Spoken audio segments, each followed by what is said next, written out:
Well, I already read to you my recreation of the first How to Train Your Dragon movie. Now I also kind of redid my recreation of the second movie. Let's get started already. Oh, it's still told in the perspective of my boyfriend Gus. It's Gus Booker again! The very first dragon rider and a hero in Berk. It had been 5 years since I trained my dragon, Ava, and Berk started including dragons. I'm now 20 years old, legally an adult, but I'm still living at home. In my village, you don't leave home until you're married, which I am not. Yet. One day, after I woke up, my dad told me that he was retiring soon and I'm supposed to become the next chief of Berk.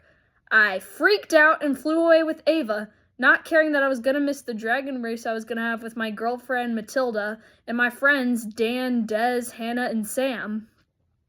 A few years prior, I made a flying suit for me, in case me and Ava would ever get separated mid-flight. I wanted to test it out with Ava. Ava gave me a look that said, "Are you sure about this?"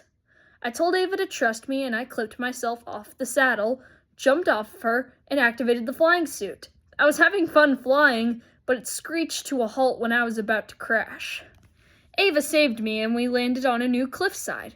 I took off the breast hat that I now used as a helmet for flying, and Ava somehow threw a pebble at me. I looked at Ava and she looked angry. "Do you want an apology? Is that why you're pouting, big baby boo?" I teased. Ava grumbled in a mocking tone and I tried to hug her. Ava stood on her hind legs and walked to the edge of the cliff. I clinged on to her and said that she won, and Ava laid back and licked my face. "You know that doesn't wash out," I said while trying to get some of Ava's drool off my armor. I pulled out a folded piece of paper from my armor. I was adding more to that map of the archipelago, and I added the cliffside me and Ava were on. I asked Ava what we should name the cliffside, and Ava scratched her armpit. "Itchy armpit it is," I said. Then I heard a screeching noise. It was Matilda and her dragon Avery landing on Itchy armpit. Ava went off to go play with Avery, and I asked Matilda where she had been. Matilda said that she had been busy winning the dragon race and asked me where I had been.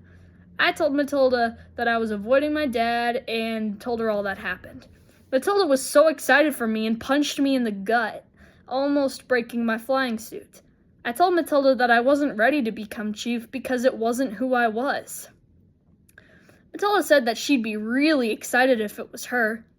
"You know exactly who you are. You always have." "I'm still looking," I said. I told Matilda that I knew I wasn't like my dad and I barely remember my mom, so I didn't know who I was. Matilda sat next to me and started braiding my hair.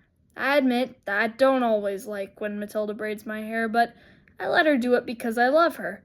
Matilda said that what I was searching for was in my heart and that I probably didn't see it yet. End of part 1.